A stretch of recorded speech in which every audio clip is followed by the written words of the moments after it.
Welcome, everybody, to Spill the Booch. This is the show where we share wild, hilarious, and also relatable stories from the yoga and wellness world because sometimes yoga studios are more drama than dharma. I'm Mara, and I'm here with my team of industry pros and business coaches. Terry, Carol, Bridget, Maria, and Josh, the gang's all here. And together we're diving into the stories that make you laugh, cringe, and say, yep, that's so studio life. So grab your coffee, kombucha, or your favorite drink, and let's jump in. So today's story comes from the yoga thread, and the title is short, sweet, doesn't give us much, but here we go. Title is Bikram - jealous. So before we get into it, does anyone want to take a wild guess at what this is going to be about, just based on the title? Wait, is it Bikram - jealous question mark? There's no question mark. It's just a Bikram statement. jealous. This is right up this group's alley. Holy shit, this could be bad. It could really. My mind just exploded into a spider web of getting us canceled. Holy shit. Spider web of cancellations, yeah. All right, what do we think it's going to be about? Bikram jealous. I'll give you a hint. It's not as bad as you think it might be. Is it about the man or the yoga? No, it's about the yoga. Let's define it. That's less cancelable. Bikram jealous that someone has the ability to do Bikram still. Because as you guys know, I've been jonesing for a good Bikram class in my community for almost 5 years. So I'm going to approach it for someone's jealous. Hey, are you jealous? I'm being able to do Bikram and I can do 90 minutes and manage the heat and all that stuff. That's what I think. All right. Carol, what do you think? That's a really good guess, Terry. My brain is searching for something. I have no clue. I just don't know. Guesses? I'm with Terry. You're with Terry. I'm on a hunt for a good Bikram studio too. All right, Josh. Maria did her first full Bikram yoga class with me recently. Forever transformed. It's like literally today, I'm gonna go try to find a Bikram studio in Vancouver. Josh gave me the homework. All right. That's gave her the homework to find a couple teachers. Taking a good anything class. If you've taken in Vancouver, actually would be the example. What's his name? Not Paul Grilly, the other yin guy. Oh my God, I can't recall his name. He's in Vancouver. He's outside of Vancouver. You go take that yin class and you realize you've never taken a yin class before. It's just like that good. When you remember his name, let me know what it is. Fuck, I'll figure it out in a second. Bikram jealous. We can circle back. Bridget, what do you think it's going to be about?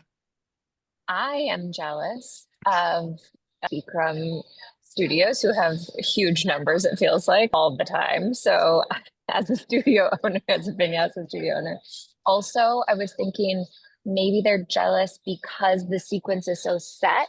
So vinyasa teachers literally have to create like a brand new sequence every single time, and it's got to be like whatever. And so those are some things I'm jealous of. I can see that. That's a really good point. All right, Josh, come up with anything, or should we just dive in? Yeah, Bernie Clark is the yin guy's name. Bernie Clark. Other than Paul, who invented it, Bernie's like the other guy in yin. I think, based off of my experience in an early Bikram class, this is someone who is jealous of another student's capabilities in the class. I literally remember thinking, it's not physically possible to put your head on the floor like this. And then sweat in my eye, I'm touching my kneecaps and separate leg stretching. And I turn and look, and there's like this 80-year-old woman upside down looking at me.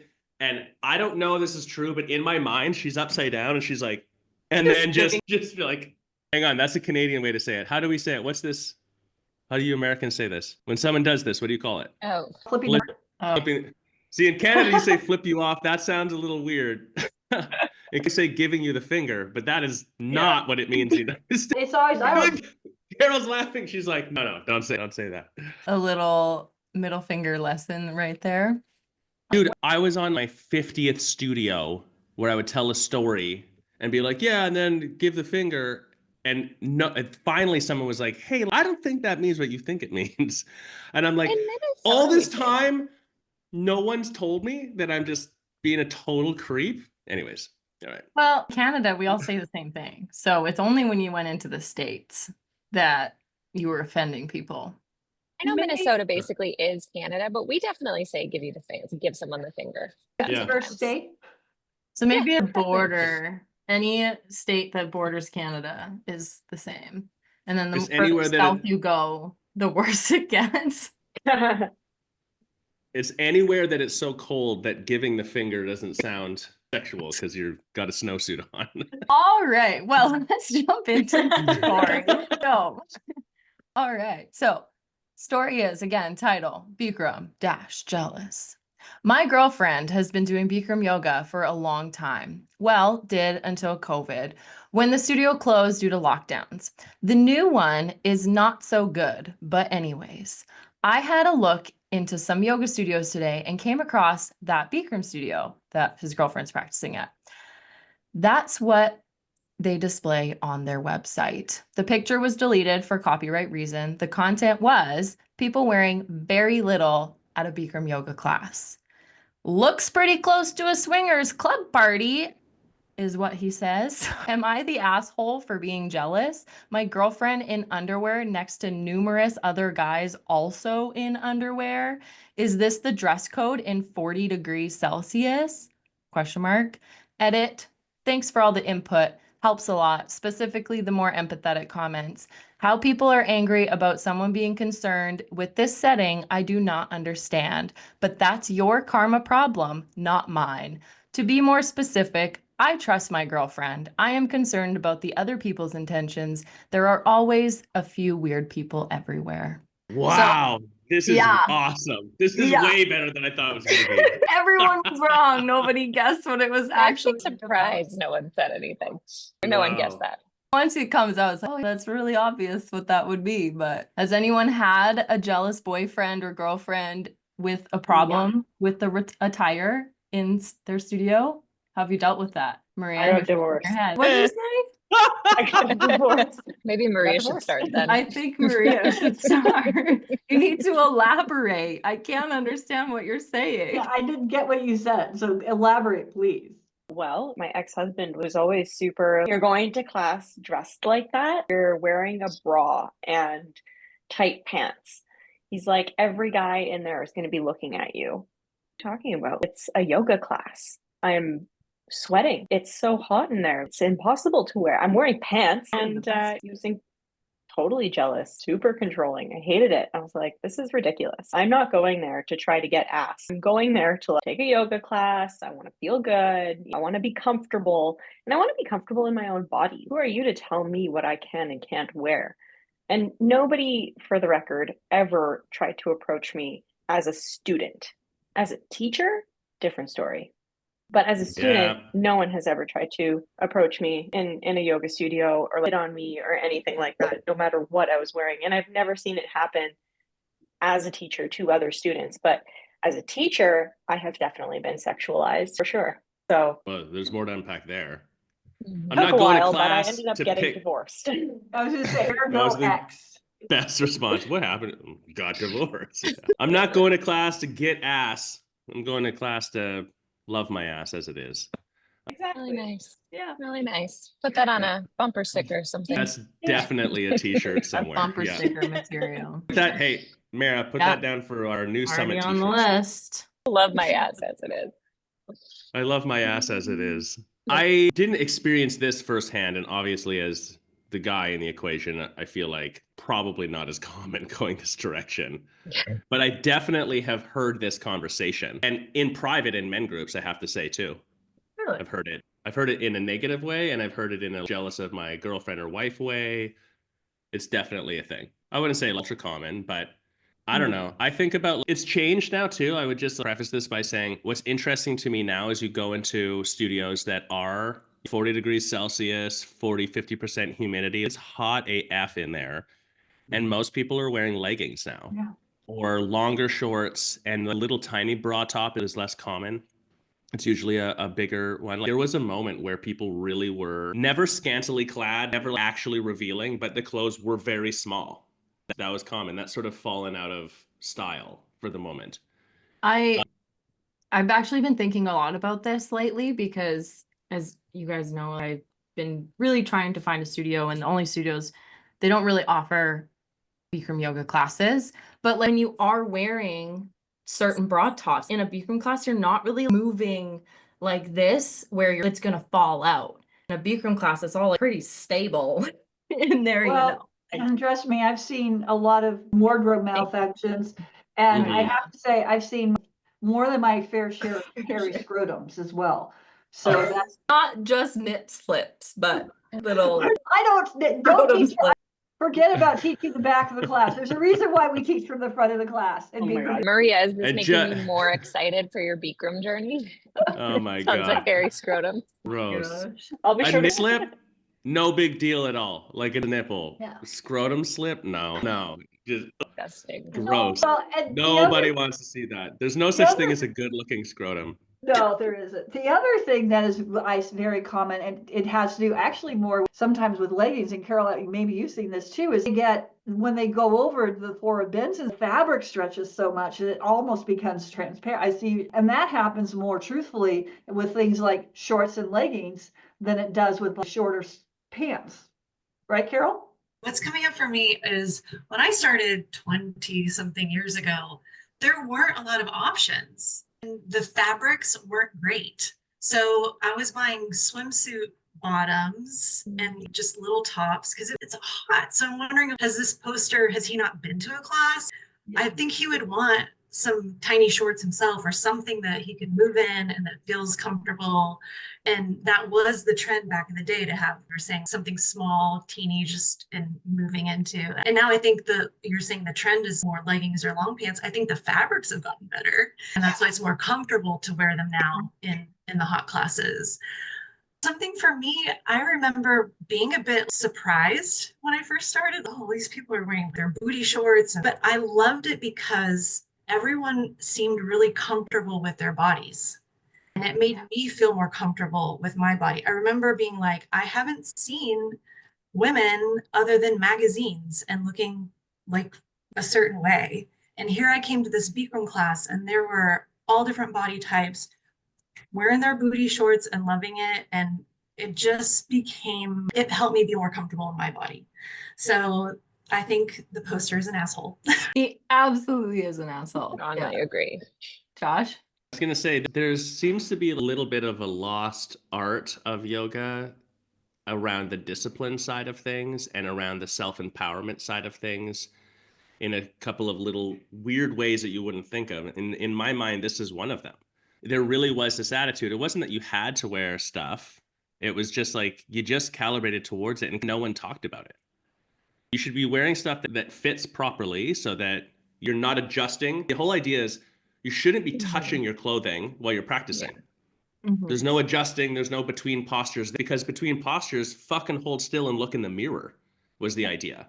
And so where that came from, and then it's hot and you're sweating or whatever.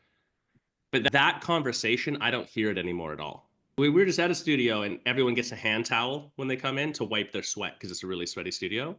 Back in the day, studios it came up in, and even, let me be really clear, not just Bikram yoga, a bunch of different styles, right? There's no such thing as wiping your sweat between postures. I had an Ashtanga teacher just walk by and they just would step on the hand towel the person had, grab it with their toes and just keep walking and just take it away. You're like, oops. Oh, you can't come out of posture to wipe your sweat. I guess you'll have to stay in the posture and be uncomfortable. Get comfortable being you mentioned uncomfortable. about the mirrors. That's the same thing with a lot of people have a misconception about the mirrors in a Bikram yoga class. And it's not to check yourself out and all this stuff, because it's like, not only be comfortable in your skin, and I'm sure all of you have seen this, is there are a lot of people when they start who can't even look at themselves in the eyes. They are and I've seen drop dead model, gorgeous, Sports Illustrated type bodies on women who can't look at themselves in the mirror. And that's a lot about, I think that's part of the, not even so much part of the discipline is standing, as you said, Josh, standing in stillness between postures, looking in the mirror and breathing. And part of that looking in the mirror, and as you said, Carol, is the self-acceptance of your own body. And that's part of it, is that ideally you're forced to look into yourself and accept yourself as where you are, right? And that, I used to say this a lot too, when people start out, because I know you did, Josh, I did really well in retail, and I sold appropriate clothing for a Bikram yoga class. And I would see this. is they'd come in with the long leggings and the tank tops, and then they'd start practicing and they'd start feeling better. And then they'd get a hot yoga outfit, a short, and I sold bike type shorts, and I sold fuller bra tops, and I still had some of the skimpy stuff, but I was in the suburbs. But still, women would start buying that and they'd feel better about themselves. And then they would feel better and they'd start to look better. When they start to look better, they would look at themselves, and then their practice would improve. All because they started doing this thing and they can rock. And I'll never forget, I use this all the time. I had a client named Mary. She was, when she first started practicing with me, she's probably about 10 years older than I am. So at that time, she was in her mid 60s, mom, grandma, on the shorter side. She had a woman's body. She had 3 kids. So she had stretch marks. She had cellulite, all of that stuff. And one day I'm watching her and she walks in the room and she bought a new outfit. She was rocking side string shorts and a tube top. You go, girl. And I was like, boom, this is what this does. Her confidence just shot through the roof because of her practice and the acceptance, and that there was in a community where everybody, it was acceptable to wear this type of attire, right? So that was a big thing when selling, because people, like men especially, would come in and just wear board shorts, and they're like, they would ask that question, what's with all the people in little tiny outfits and whatever? Are my board shorts okay? And like at first, like, yeah, you're going to have limited movement. You'll get a few classes in and see the difference. And when you're ready, come and get some shorter shorts that are a little bit more flexible, and you'll see an improvement in your class and in your mobility and movement and all of that. And like every single person that ended up with the yoga shorts, they were like, oh my God, my class is so much better. I can move so much more. I'm not fidgeting. I'm not pulling. Like, it was so confirming after they finally took the jump and bought the shorts and all of that. I was going to say, men actually have, not more, but men have the same problem. It's just voiced in a different way. The conversations in studios that we used to have like that all the time. It's different now because styles have changed too. Shorter shorts are actually more on trends now. So it's like not uncommon to see that. 10 years ago to 20 years ago in studios, it wasn't publicly common that someone wore a mid-thigh length short in public generally. It wasn't a thing. So to wear something cut above the knee, we had guys literally were like, I've never put on a pair of shorts that's above my knee. They have not met my husband. He won't wear anything below the knee. A 3-inch inseam? No thanks. Right. So there's part of whatever is normal. But to your point, Meredith, there is some sort of what I experienced personally, but saw in a lot of men is then when they go to a shorter short, I'm not talking Speedo or just like a short biker style short, there's some self-acceptance thing that happens at that moment where you realize you're like, this is better for me to do this practice. And my practice is serious enough that this is the appropriate equipment for it. And therefore, I don't give a shit. I'm not going to go wear this in public, but in this setting, it's safe for me to do this. Because as a dude, if you wear too short of shorts or something weird in public around other dudes, they will fucking make fun of you. And that's just funny guys joking around stuff. You could chalk it up to that. The boys will be boys bullshit. But at the same time, it impacts your behavior. You're getting razzed on something, you don't wear it tomorrow. Very true. So in a yoga studio, though, no one's going to come and be like, haha, short shorts. That's not a thing if you're at it. I had a friend who would use the analogy. She's on Bikram studio. She still does. Good friend of mine. And she would tell people, well, you don't bring your ballet shoes to a tap class, right? Yeah. It's like you wear the appropriate attire. And then you said, doesn't mean that it has to, but it's like, to your point, we've said it doesn't move. It stays in place. You're not adjusting. You're not finished. So again, Carol, I thought you'd like that. You don't bring your ballet shoes to a tap class. I have to say, I think it needs to be said, though, going back to what Maria was commenting on, it has to be said, though, that this doesn't mean that yoga and yoga studios are a pure environment where people aren't checking each other out and there isn't sexualization of things. And the fact that some people might be wearing much more revealing than public on the street clothing, and you're all sweaty in a low lit environment, where what other low lit environment can you think of? That's a bar. Bar 101, make it low lit because it makes everyone look better. There is this thing that's there too, that does exist. Yes, and there's also a public pool or a beach where everybody's in a bathing suit and shorts and no shirts and nobody says anything there, but just put everybody in a room doing yoga class and people start to complain. Except in Bikram, it's not supposed to be dim light. It's supposed to be bright light. It's supposed to be fully lit. All Burn that your stuff. eyeballs. Burn But yoga and in yoga in general. All right, let's jump into some of the comments here. Other than seeing people in less clothing than usual, nothing about this picture looks like a sexual experience. I see a lot of people focused on themselves and focused on their yoga. If this picture is erotic or sexual to you, this says a lot more about you than it says about hot yoga. That got the most upvotes. Bye. You're right, you are jealous. Don't be. If you trust your girlfriend and you are in a secure and committed relationship, don't worry. This is a typical attire. It's not sexual unless you make it sexual. Most people in the room are either trying not to pass out and or are completely focused on their practice, which is why it's called a moving meditation. This one's my favorite. Wow, are you 12 years old? For what it's worth, this is not what a swingers club looks like. They did make the comment. It looks more like a swingers club. Clearly, this person has never been to a hot yoga class or a swingers club before, so they have no idea what they're talking about.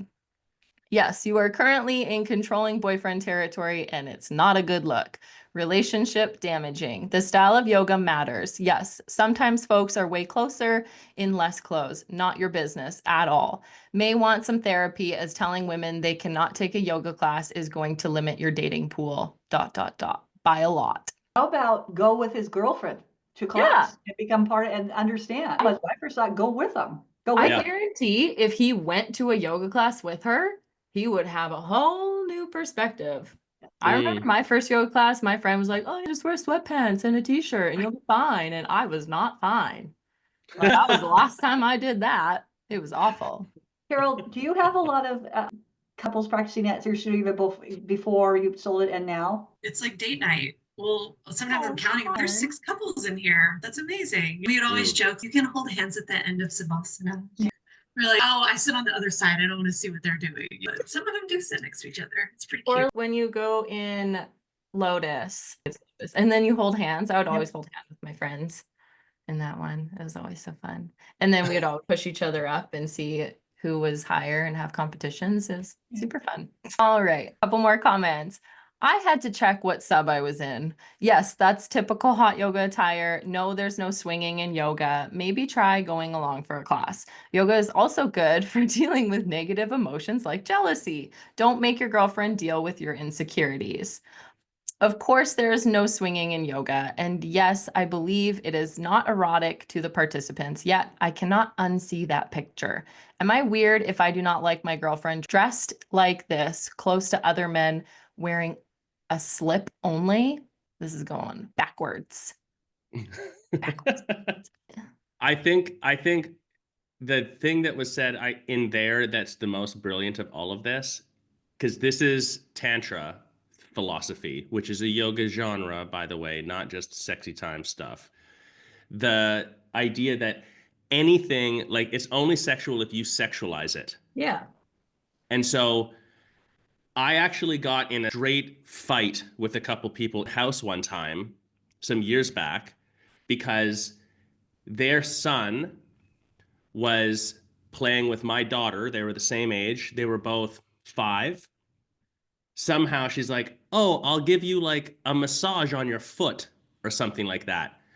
And they made some comment about like, oh, she's like giving a massage or something like that. And I fucking lost it. I was like, don't you dare sexualize my little daughter right now and make her feeling bad for having a friend and making physical contact because he's a boy. Like, fuck you. And so then we calmed down and had a normal conversation about it. Papa Bear came out for a second, whatever. You can sexualize, be very sexualized and a turn on, and the same exact thing in another context, scenario, or time cannot be. Have control of that. So beyond the like negative comments to this poster, in their defense, they're realizing that they're feeling an emotional something, which is their reaction, not the objective reality. And so I don't know if I would like, jealous is that's a normal emotion, not a negative emotion. No emotions are negative. They're just emotions. That's a normal thing. But like unpacking where that's coming from the perspective of like, you could change your perspective here and this looks different. Like, you don't experience your reality, you experience how you filter your filter of reality. Like that's the yoga lesson in this that I think is interesting.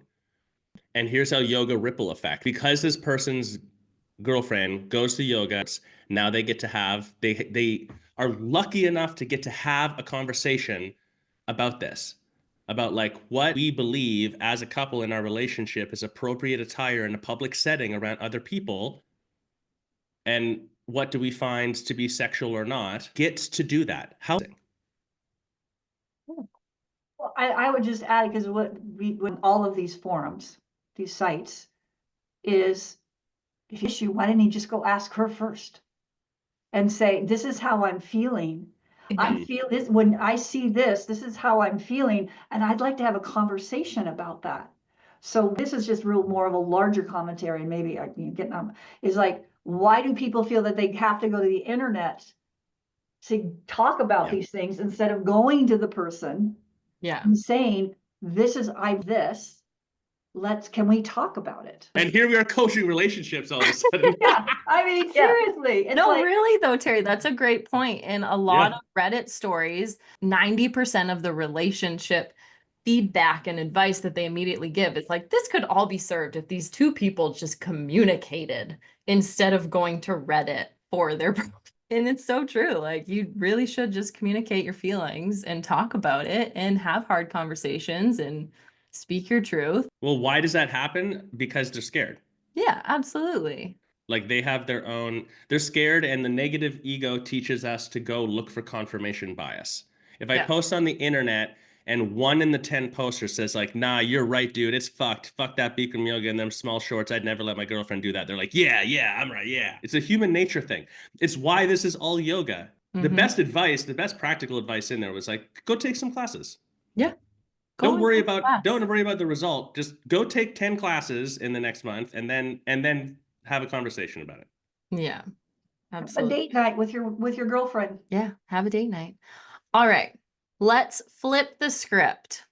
What would be the most appropriate outfit to wear in a 40-degree yoga class? Would it be a denim romper or a latex bodysuit? What do you guys think? Definitely latex. Yeah, nothing like just keeping it Rubber. all in there, just cooling up with sweat. First A off, giant denim, condom. when denim gets wet, it becomes really heavy. And it also really can be abrasive. Yeah. You know, so sounds like the best outfit to me.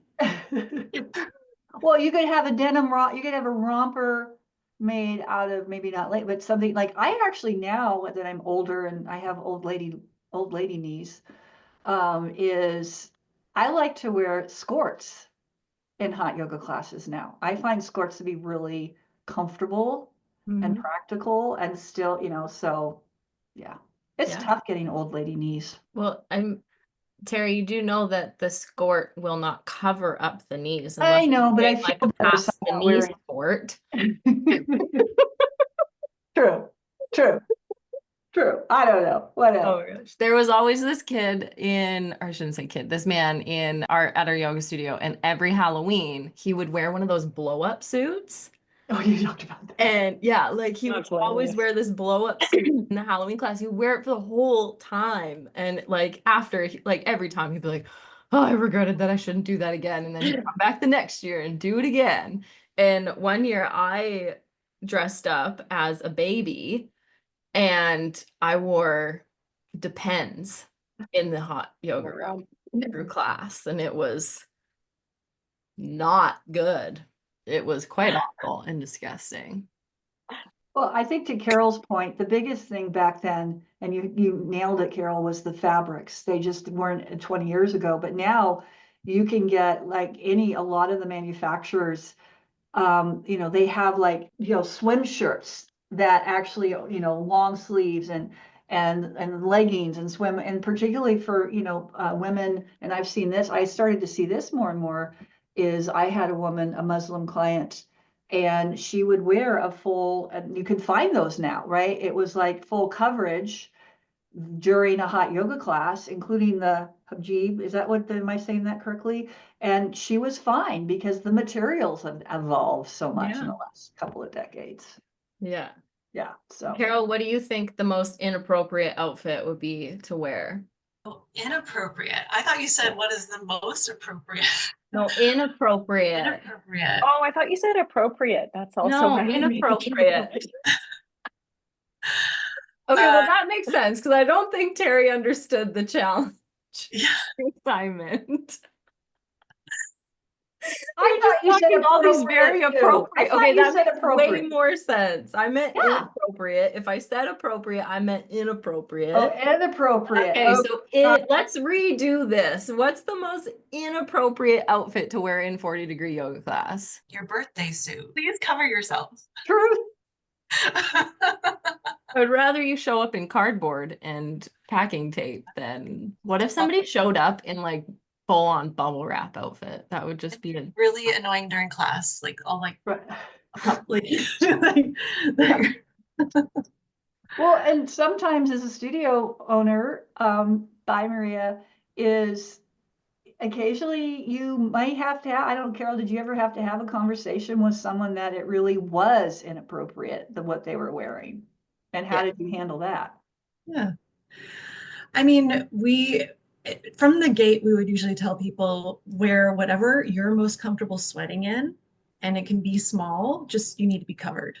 Yeah. Right. I think most of the time it had to do with the fabric, and the men wanting to go to the tiny shorts and just wearing their underwear in the room. Yeah. And that was a problem. So we would just have to have a conversation about that's not hot yoga appropriate attire. You're not covered enough. We can see things we shouldn't be seeing. Yeah. I'm talking a bit about Terry's experience. Oh, man. Yeah. Has anybody showed up to one of your classes in a Borat suit? No. Oh, No, that would be weird. that would be really weird. It's like yeah. I'm trying to explain to Terry what that is. Well, I'll send you a picture, Terry. Stay tuned, Terry. Terry looks Oh, it's a mortified. mankini. Oh. Yeah. Oh, Terry, you don't know what a Borat suit is? Oh my goodness. Oh, is it like a onesie that's Literally type in Borat suit in I Google. did. Okay. Is it like a onesie? Like they wear in wrestling, a singlet? Yeah, except for a lot smaller. What? No! Oh, no! Oh my God, no! Oh my God! It's seared into my brain. I never want to see that. Terry is shooketh. It's like drawn pictures of Borat suits. Oh my God, no. Sorry, didn't mean to interrupt there, but that was just like, oh, visual assault. Oh my gosh, that was the best reaction ever. All right, friends, that's a wrap on this episode of Spill the Booch. Thanks for hanging out with us, sharing some laughs, because let's face it, yoga might be zen, but life isn't always. So don't forget to look up what a what a Borat outfit actually looks like, because I want to see your reaction. And while you're at it, don't forget to subscribe to Studio Cult TV, leave us a review, share your own wild stories with us. You might just hear them on the show. Until next time. Cheers. Spill a booch, what's the scoop? Let me pour it in the cup. I'ma stay with the drummer, now we bout to turn it up. Stretching truth like a honey hot tea in the room. Sip it while we watch it go boom. Yeah, Reddit threads lit, yo, the saga's